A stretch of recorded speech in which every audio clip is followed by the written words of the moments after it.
Dear friends, welcome to our channel. We are delighted to share with you different stories of love and betrayal from around the world. So let's begin our story journey today. The world stood still in that moment. Gareth's fingers gripped the steering wheel tightly until they turned white. As he tried to maintain steady breathing, his gaze fixed on the road ahead. This SUV he had bought by scrimping and saving had now become an inescapable enclosed space, with the conversations from the back seat piercing his ears like knives. Seriously, he's just like a stray dog picked up from the street. You feed him a little, and he wags his tail. So easy to control. That was his wife Audrey's voice, accompanied by the laughter of her friends. Gareth adjusted the rearview mirror and saw Audrey's lips, painted with bright red lipstick, curled in a contemptuous smile he had never seen before. 5 years of marriage, and he had never heard her speak in such a tone. Gareth forced himself to continue driving, the sweat from his palms making the steering wheel slippery. 20 minutes later, they arrived at the upscale spa resort in the suburbs, the girls' weekend that Audrey and her 3 friends had planned for a long time. Gareth had planned to drop them off and then go to the nearby hardware market to look at the weekend special drills. This was supposed to be a normal weekend. Remember to wash the sheets. They stink just like you. Audrey slammed the car door, dropping these words without looking back, and then walked arm in arm with her friends toward the resort's magnificent entrance. The crystal chandeliers in the reception area sparkled in the sunlight, illuminating the women's fashionable suitcases and well-groomed silhouettes. Gareth sat in the car, watching them disappear behind the revolving doors, with a coldness spreading inside him, just like a stray dog picked up from the street. These words echoed in his mind, drowning out all other sounds. Gareth didn't know how he had driven out of the parking lot, nor did he remember how he had gotten onto the highway. During the 4-hour journey home, all he could feel was the pain in his chest and the growing lump in his throat. Gareth was a construction worker, promoted to foreman of a small construction project 2 years ago. He liked creating things with his hands, and his fingers were rough from constant labor. They had bought the house 5 years ago, when it was just an ordinary 2-story house. But thanks to Gareth's efforts, it now had a beautiful wooden deck in the backyard, custom cabinets in the kitchen, and built-in bookshelves in the living room. He had turned that house into a home, bit by bit, with his own skills and hands. Just like a stray dog picked up from the street, Gareth tightened his grip on the steering wheel, trying to focus on the road. In all these years, he never thought Audrey saw him this way. They had been college classmates, Audrey studying marketing while he studied construction technology. After graduation, Audrey found a job at a high-end boutique and was now the manager. Gareth remembered her excitement when she was promoted, how she had said how grateful she was for his support. You feed him a little, and he wags his tail. In recent months, Audrey had certainly changed. Gareth thought about her frequent overtime, her increasingly expensive wardrobe, and her decreasing dedication to family time. Before, weekends meant barbecues in the backyard or walks in the nearby park.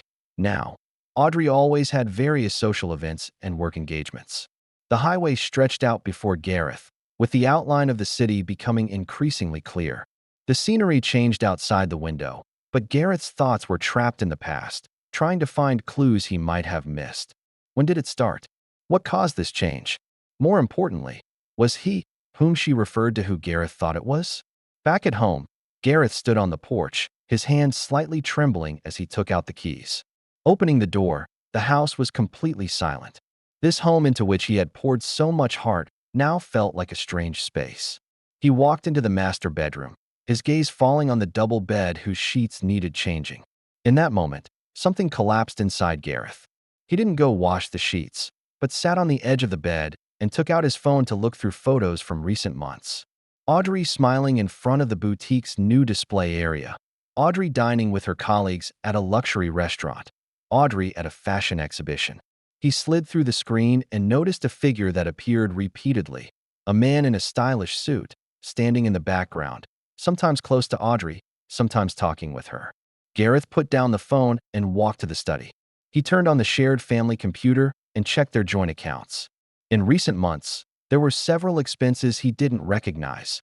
Luxury restaurants, hotel lobby bars, a jewelry store downtown. Each one made his heart sink deeper. The smart doorbell on the porch emitted a soft beep, indicating to Gareth that someone had rung. He went to the front door, but didn't see anyone. Gareth opened the doorbell app to check the recording and found that it was just a delivery person leaving a package. He casually browsed through the history and suddenly stopped his scrolling finger. 3 days ago, at 2:14 p.m., that well-dressed man was at their door, ringing the bell. The video showed Audrey opening the door, embracing him, and disappearing together inside. Gareth recognized him, Niles, a high-end supplier for Audrey's boutique, whom he had briefly met at several company events. His heartbeat thundered in his ears. Gareth forced himself to calm down and continued searching for evidence. He logged into the family cloud storage account and browsed through recently uploaded photos. In a folder labeled Work Photos, he found several images of Audrey and Niles together, toasting in what looked like an expensive restaurant, standing in front of a museum. Even one in a hotel lobby, very close together, with Niles's hand on Audrey's waist. So easy to control. This phrase now had a completely new meaning. Gareth buried his head in his hands, letting the painful reality sink in. His wife's contempt, her lies, her betrayal. All the pieces formed a picture he couldn't ignore. Night fell, and Gareth didn't turn on the lights. He walked down the hallway to the living room, where moonlight streamed through the floor-to-ceiling windows, illuminating the fireplace and bookshelves he had built with his own hands. This home he had built with so much effort contained too many memories and emotions. He remembered Audrey's excitement when they first moved in, planning how to decorate each room. He remembered each improvement he had completed bit by bit during weekends.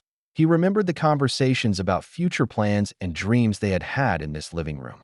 Gareth took a deep breath and made a decision. He would not accept this betrayal without dignity. He took out his phone, opened the Maps app, and searched for nearby hotels. Tonight, he would not sleep in this house full of lies. Tomorrow, he would contact a lawyer and start planning his next steps, just like a stray dog picked up from the street. No, he wasn't. He never had been. Monday morning, Gareth sat in lawyer Thaddeus's office, with the coffee in front of him already cold.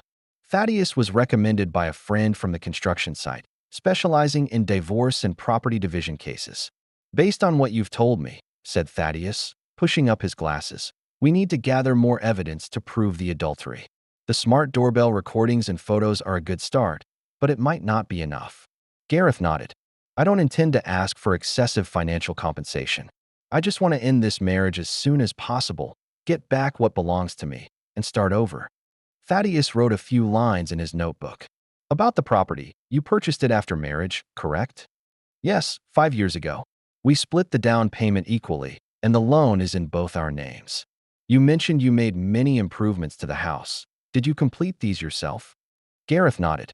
Most of them. The backyard deck, the master bathroom renovation, the custom kitchen cabinets, and some internal structural reinforcement work. Thaddeus thought for a moment. These improvements significantly increased the property's value. Although normally the increase in value during marriage is considered common property, your personal labor contribution might affect the final property division ratio. However, I must warn you not to do anything that could be seen as malicious or damaging to the property before the legal process begins. Gareth smiled bitterly. I understand. I don't want to do anything illegal. I just want to get back what belongs to me. Good. Let's see what options we have. Regarding those installations and facilities you built with your own hands, there are some legal gray areas. If certain items can be removed without damaging the basic structure of the house, and if you can prove these were primarily your personal contribution, you might have the right to consider them personal property. Gareth nodded, thinking about this information. So, theoretically, if I could remove the installations I made with my own hands in a way that wouldn't damage the house's structure, that would be legal? Thaddeus responded cautiously. It depends on the specific situation. Some items permanently installed in the house are generally considered part of the property. But if you can prove they are movable personal property, or that they can be removed without damaging the basic functionality of the house, then there could be different legal interpretations. The best approach is to have a property appraiser evaluate these improvements before removing anything, and make sure you have complete documentation.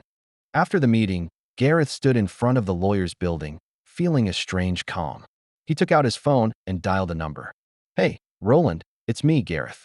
Remember you mentioned that if I needed a temporary place to stay, I could consider that small apartment you're renting out? Yes, I'd like to see it. Is this afternoon possible? Great, thanks.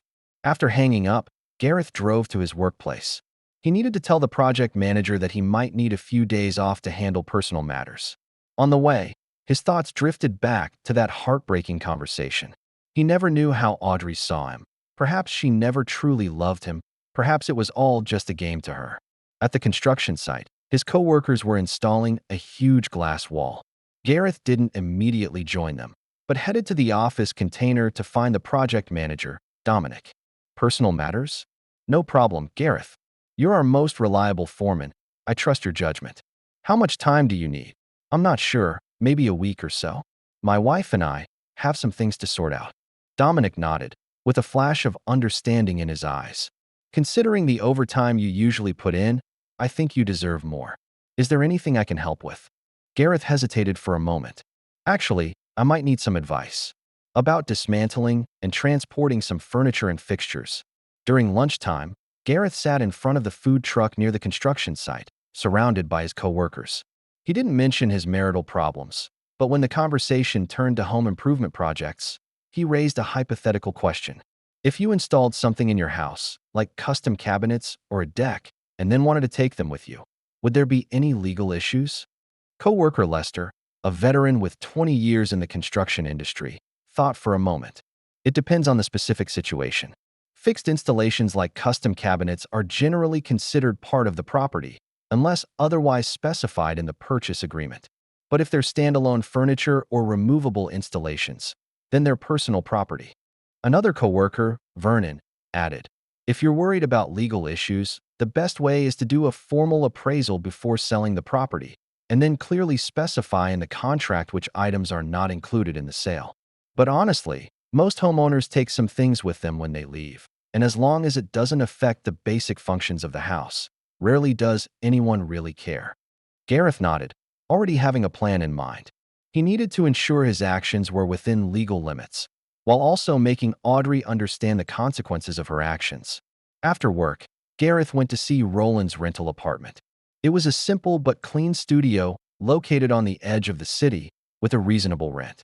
He decided to rent it on the spot and paid the first month's rent and deposit. You can move in whenever you want, said Roland, handing Gareth the keys. I've already cleaned it up. Need help moving? Gareth shook his head. Thanks, but I'll just bring some essentials. Most things will stay where they are. In the evening, Gareth returned home and began organizing his personal belongings. His tools, clothes, some books, and mementos were packed into several boxes. Then, he took out a photo album and looked at the photos of him and Audrey. How beautiful she looked on their wedding day, their honeymoon trip, the first Christmas in their own home. Each photo was once proof of beautiful memories, but now seemed like a carefully crafted lie. Gareth closed the album and set it aside, with no intention of either taking it or leaving it. Tomorrow, he would begin implementing his plan, not for revenge, but to regain his dignity and worth. He called Audrey, but she didn't answer, probably busy enjoying her perfect weekend with her friends. Gareth left a brief voice message. Audrey, I've learned some things. We need to talk. I won't be coming to pick you all up. You can ask your friend to take you home.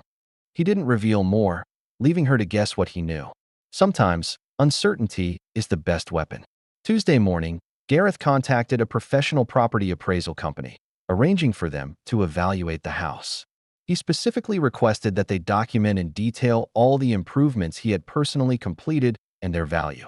Then, he contacted several contractors he knew from the work site to discuss the possibility of dismantling and transporting certain installations. We can remove the installations added later without damaging the structure of the house, a contractor specializing in interior renovations told him. But you need to make sure these really are your personal property. If you have receipts, design drawings, or other documentation, that would be better. Gareth contacted his lawyer again, explaining his plan in detail. From a legal standpoint, you can remove items that are clearly your personal property, or those that can reasonably be considered temporary installations rather than permanent parts of the property, explained Thaddeus. I recommend you make a complete video recording, demonstrating that the dismantling process doesn't damage the basic structure of the house. And keep all evidence that proves these were your personal contributions, such as receipts, design drawings, construction photos, etc. Gareth nodded. I'll make sure everything is done legally, Thaddeus added. Also, considering the situation you described, I suggest you save all evidence related to her infidelity. Although most states in the U.S. have moved to no-fault divorce, this evidence can still influence property division and possible alimony issues. On Wednesday, after confirming the legal safety, Gareth began to act. He contacted several co-workers who agreed to help him after work hours. "Brother, we've got your back," said Lester, patting Gareth on the shoulder. "Tell us what needs to be done." Meanwhile, Audrey finally returned the call. She sounded somewhat annoyed. "Gareth, what does that message mean? What have you found out?" Gareth remained calm. "I'd rather talk when you get back. See you Thursday." Audrey sounded more uneasy. "What's happened? Why don't you tell me directly? Because some things need to be discussed in person. See you Thursday." And he hung up. In the evening, 3 trucks parked in front of Gareth's house. The co-workers worked efficiently. The custom deck in the backyard was carefully dismantled. The handcrafted cabinets in the kitchen were removed, maintaining the basic structure. The built-in bookshelves in the living room were taken down. The custom shower enclosure in the master bathroom was replaced with a standard version. The entire process was documented in detail to prove that no structural damage was caused to the house. All the dismantled items were carefully loaded onto the trucks and taken to a temporary storage unit that Gareth had rented. The entire process was both quick and professional. Thursday noon, the work was nearly complete. Gareth stood in the almost empty kitchen, looking around at what he once called home. The walls showed marks where decorations had been removed, and the floor had impressions where furniture had once stood. This home was no longer as he remembered it, but neither was he still that man viewed as a stray dog picked up from the street. He left a brief note on the dining table. "Audrey, I heard what you said to your friends in the car. I also discovered your affair with Niles. I've moved out and plan to file for divorce. Everything in the house is still functional, just missing some of my personal contributions. The lawyer will contact you. Gareth." Gareth took one last look at what was once his home and then left with his luggage. He didn't know how Audrey would react when she saw all this, but he knew that, no matter what, he would never return to that position of being belittled and deceived. He drove to his new apartment, feeling a strange sense of liberation. Although there was still pain and anger in his heart, he also felt a glimmer of hope. Maybe this was an opportunity for a new beginning. At 7 in the evening, Garrett's phone began ringing nonstop. Audrey's name appeared repeatedly on the screen, but he didn't answer. 10 minutes later, text messages began to flood in. "Gareth, where are you? What happened? What have you done to the house? We need to talk. Come back. I can explain." Gareth turned off the phone, turned on the TV, and tried to distract himself. But Audrey's voice, just like a stray dog picked up from the street, continued to echo in his mind. Half an hour later, knocking on the door broke the apartment's tranquility. Gareth looked through the peephole and saw Audrey standing outside, with smeared makeup and swollen eyes. He took a deep breath and opened the door. Audrey burst into the apartment, fists clenched. "What the hell do you think you're doing? Do you know what you've done?" Gareth leaned against the wall, arms crossed. "I know what you've done, and I also know how you see me." Audrey trembled with anger. "You've ruined our home. What right do you have to remove those things? That was our common property." "No, it was the fruit of my labor," Gareth said calmly. "Things I created with my time and effort. Since to you, I'm just a stray dog picked up from the street, I assumed you wouldn't mind losing a dog's contribution." Audrey was stunned, her face suddenly turning pale. "What do you mean?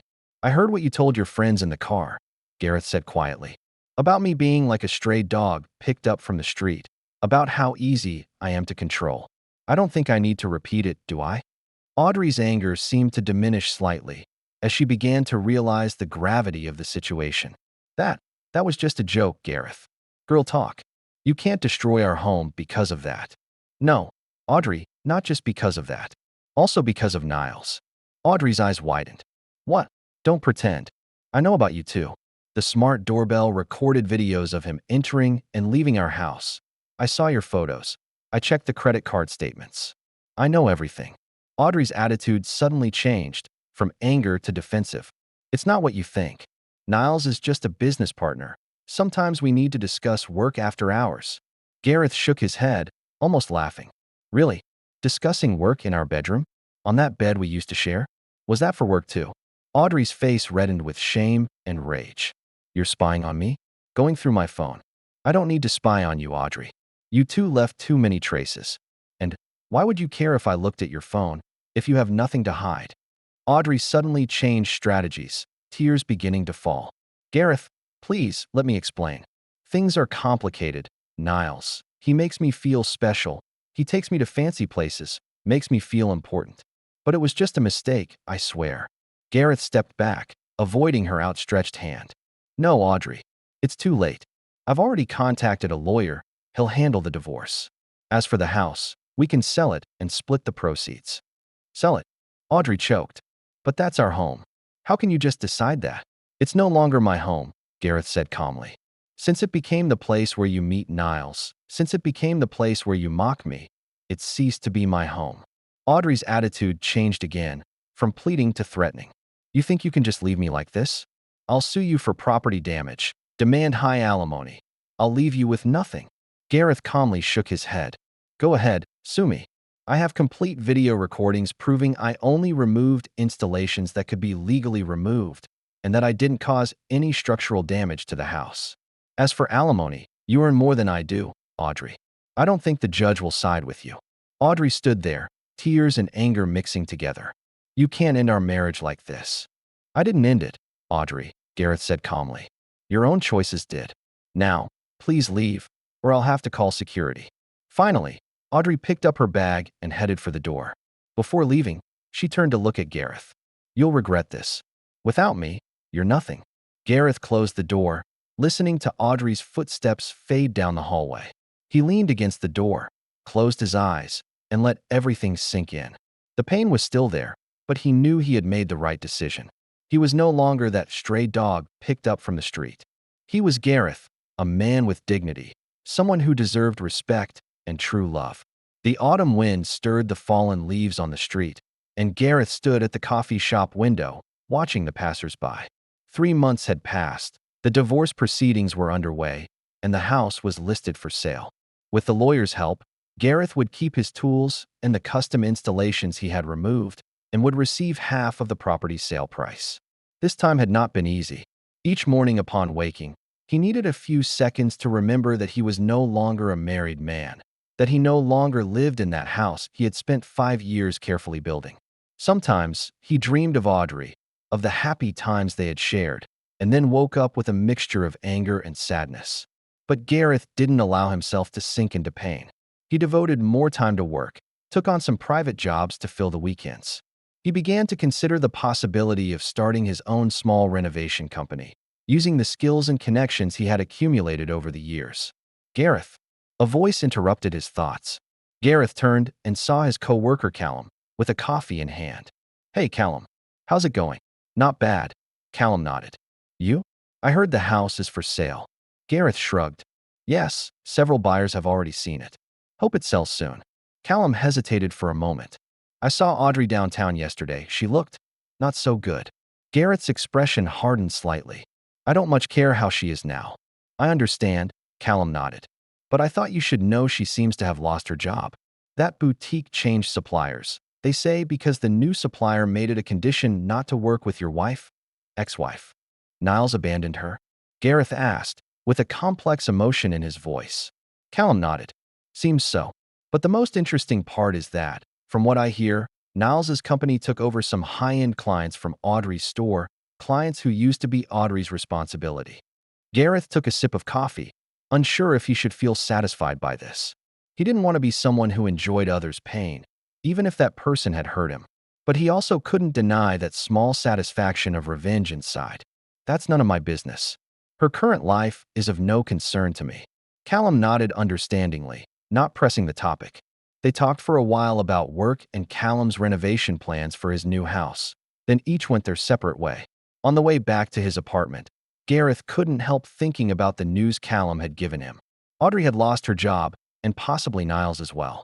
If Niles had only approached Audrey to gain business benefits, it wouldn't be surprising for him to abandon her once he achieved his goal.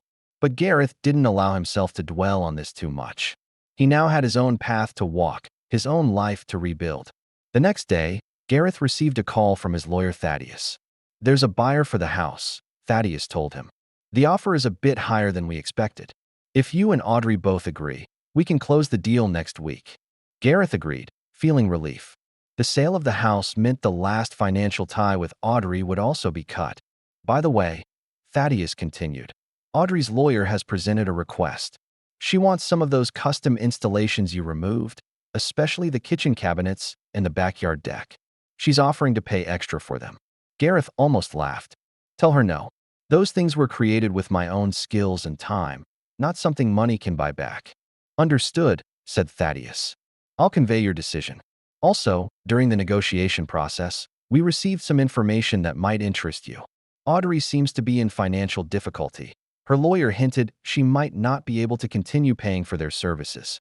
That's not my concern, Gareth replied. I won't change my position due to her economic problems. After hanging up, Gareth sat on the small balcony of his apartment, thinking about his future. He was already considering using the funds from the house sale and his savings to start a small renovation business. He had the skills, the connections, and a client base. Over the years, many of his colleagues and friends had praised his craftsmanship. In the evening, while Gareth was browsing commercial real estate websites looking for possible small office or workshop spaces, the doorbell rang. He opened the door and was surprised to find Audrey standing there, looking more tired than the last time he saw her. Her hair wasn't as well-styled as usual, and her makeup was lighter than normal. Can I come in? She asked in an almost pleading tone. Gareth hesitated for a moment, then stepped aside to let her into the apartment. Audrey looked around, noting the simple but tidy arrangement and the tools and material samples piled in the corner. You look good, she said, with a hint of bitterness in her voice. Gareth just nodded, not responding to that clearly exploratory comment. What do you need? Audrey took a deep breath, as if gathering courage. I want to talk about the house and the things you removed. I told the lawyer my decision. Those things won't be returned to you, nor sold to you. A flash of anger crossed Audrey's eyes, but she quickly controlled her emotions. I understand you're angry. You have a right to be. But Gareth, those things mean a lot to me. They're part of the home we created together. Gareth scoffed. That we created together? Audrey, those things were designed and made by my own hands. Where were you when I spent weekends building the deck in the backyard? Did you care when I stayed up late finishing the cabinets? Don't pretend those things have some special meaning to you. Audrey's shoulders slumped. Her voice became smaller. I lost my job. I heard. Niles suggested to management that I had improper conduct. Audrey said with a bitter smile. Specifically, maintaining too close relationships with suppliers. Then he took over all the major clients I was responsible for. Now I can't find a job at the same level. My credit has been affected. I can't even afford the rent for my current apartment. Gareth remained silent, not wanting to be swayed by her difficult situation. He had already guessed the true purpose of her visit. Audrey continued, with an obvious tone of begging in her voice. I know I have no right to ask for anything, but I really need help, Gareth. If you could let me stay here temporarily or lend me some money. Gareth shook his head, feeling disbelief. You really think I would do that? After everything that's happened? For everything we once had, Audrey pleaded. For our shared history. I know I made a terrible mistake, but I'm paying for it. I've lost everything. Job, reputation, home. That history was destroyed by your choices, Gareth said firmly. I won't let you come back, nor will I lend you money. Your current situation is the result of your own choices, just as my decision to leave was mine. Audrey's expression changed from pleading to anger. You just want revenge. Do you know what you did to our property value when you left the house like that? I only took what belonged to me, Gareth said quietly. Those things were created by me, the result of my labor and skills. If you really cared about those things, perhaps you should have valued them when you had them. So this is your answer? Watching me left with nothing? No, Audrey. I'm just choosing not to continue being that stray dog picked up from the street. Your life is your responsibility, not mine. Audrey stood there, with anger and desperation intertwined, and tears began to fall. You don't understand, do you? Niles only used me to get close to those high-end clients. Once he got what he wanted, he abandoned me, even spread rumors to make me lose my job. That should teach you something, Gareth said, with a tone showing a bit of compassion but more determination. About the price of betraying trust so easily. Audrey grabbed her bag and headed for the door. You're not the Gareth I knew. The old Gareth would have helped anyone who needed help, even if they had made mistakes. You're right, Gareth said, opening the door. I'm not that person anymore. That person died with your betrayal. After the door closed, Gareth leaned against it, exhaling a long sigh. Although Audrey's situation evoked a bit of compassion in him, he knew he had made the right decision. Some broken things cannot be repaired. Some betrayals cannot be forgiven. He would not again be that stray dog picked up from the street, would not wag his tail for scraps of affection. A week later, the house sold successfully, and the transaction was completed smoothly. Gareth received his share of the payment, money that would be the financial foundation for his new venture. The divorce proceedings were also underway, and although Audrey tried to delay, she didn't have many options in the face of overwhelming evidence. Gareth rented a small workshop and started his own renovation business. Using his previous contacts and reputation, he soon had his first clients. The co-workers who had helped him dismantle the installations from his house became his first employees, all with great respect for Gareth's professional capability and his way of treating people. One Saturday afternoon, while Gareth was preparing materials for a big project the next day, his phone rang. It was an unknown number. Hello, Gareth? This is Evelyn, Niles's ex-girlfriend. I heard about you and Audrey, and everything that happened afterward. Gareth put down his tools, surprised. How did you get my number? The circle in this industry is small, Evelyn replied. We have some mutual friends. I thought you should know some things about Niles and Audrey. I'm not sure I still care, Gareth admitted. Niles is like this with everyone, Evelyn continued, with evident bitterness in her voice. He finds valuable women, especially those who can provide him with business benefits, uses them to gain information and client resources, and once he gets what he wants, he abandons them. He did the same to me, and to at least 3 other women I know. Why are you telling me this? Gareth asked, unsure of this unknown woman's motivations. Because I heard Audrey tried to come back to you and you rejected her, said Evelyn. I want you to know you made the right decision. Niles may be a jerk, but Audrey is equally responsible. She knew she was married and still chose to have a relationship with Niles. She's not an innocent victim. Gareth was silent for a moment, processing this information. Thank you for telling me this. But honestly, it doesn't matter anymore. We're finished. I understand, said Evelyn. I just wanted to make sure you didn't make a wrong decision out of compassion. By the way, I've heard you do excellent renovation work. If you don't mind, I might contact you for some jobs. After ending the call, Gareth reflected on Evelyn's words. Although he had decided to leave the past behind, knowing the truth about Audrey and Niles gave him a strange sense of relief. He hadn't missed out on anything, but rather escaped from a situation that could have continued to hurt him. When spring arrived, Gareth's small company already had a stable clientele.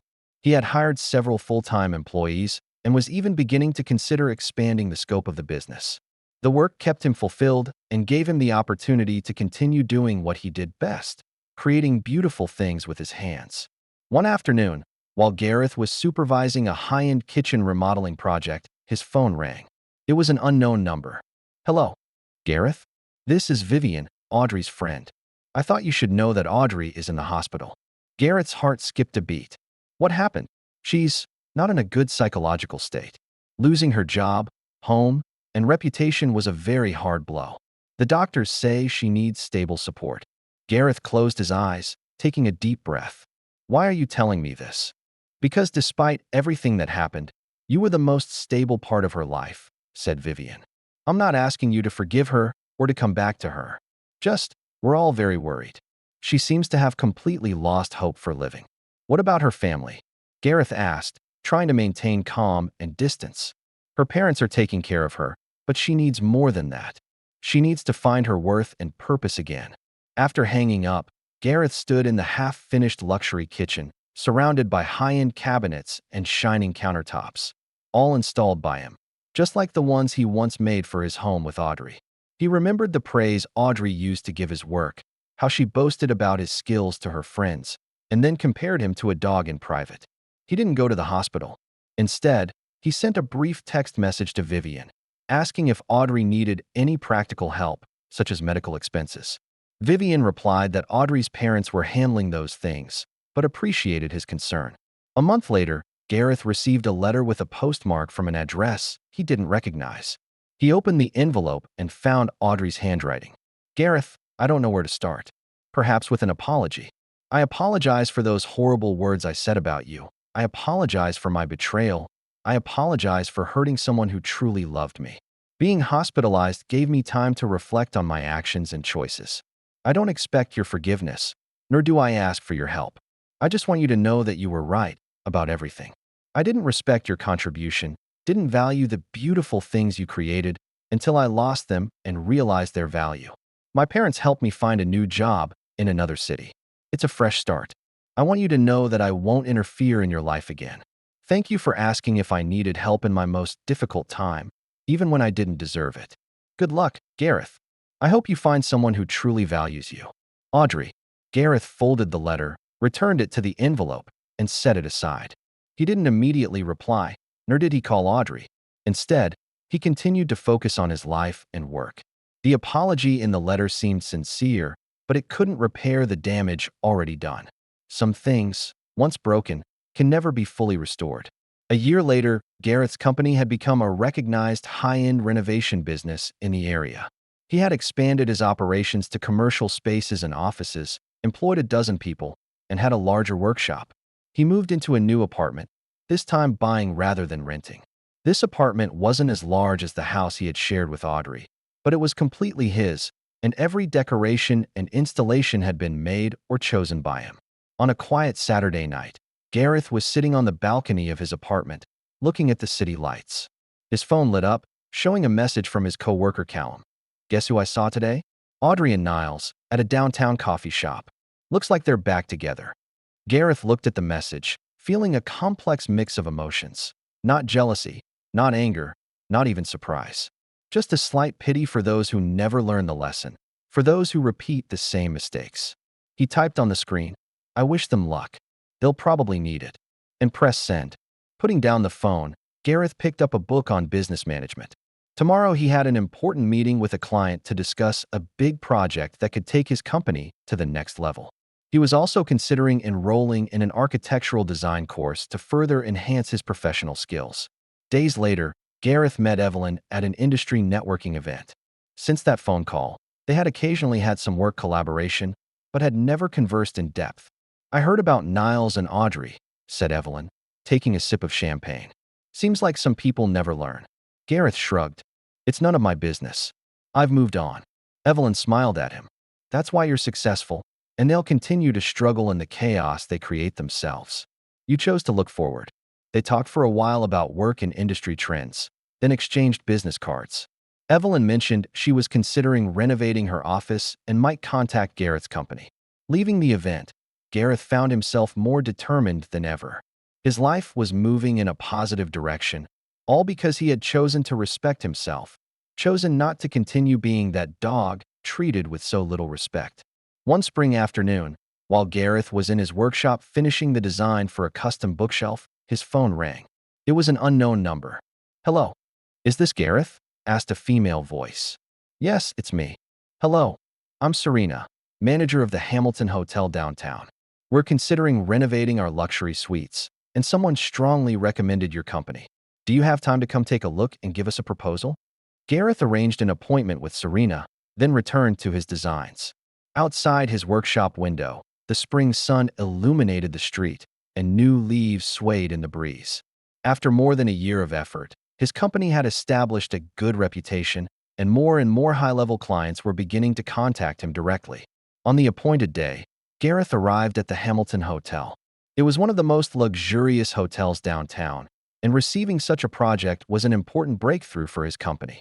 When he entered the lobby, a woman in a professional suit approached him. Gareth? I'm Serena. Thank you for coming. They shook hands, and Serena led him to tour the suites that needed renovation. While they discussed design concepts and material choices, another hotel manager joined them. Gareth, this is our event director, Imogen.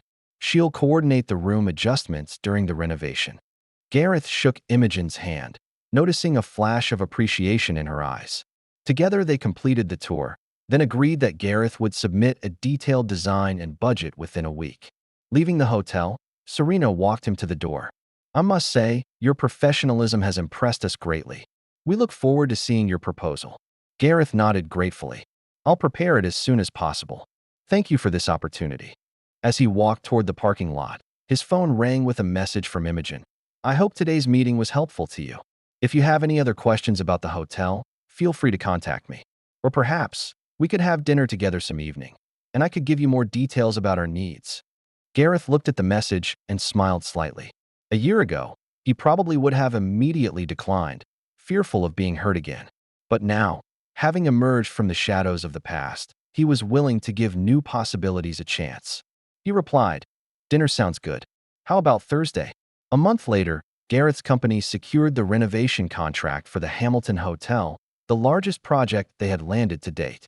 At the same time, his relationship with Imogen was also gradually developing, moving from professional exchanges to personal dates.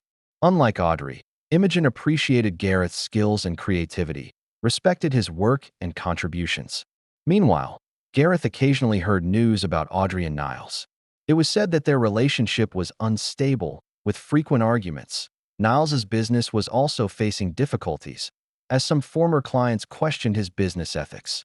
Audrey's job in the new city wasn't going as well as she had hoped either.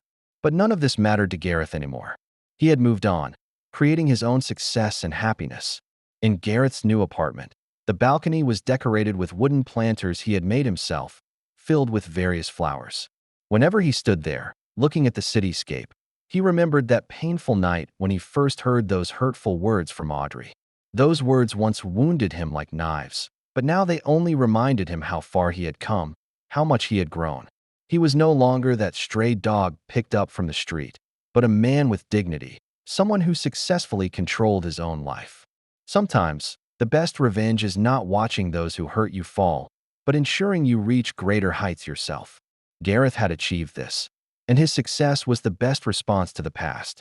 And Audrey and Niles, they would continue to struggle with their own choices, reaping what they had sown. Because every decision in life, good or bad, eventually comes back to the decision maker.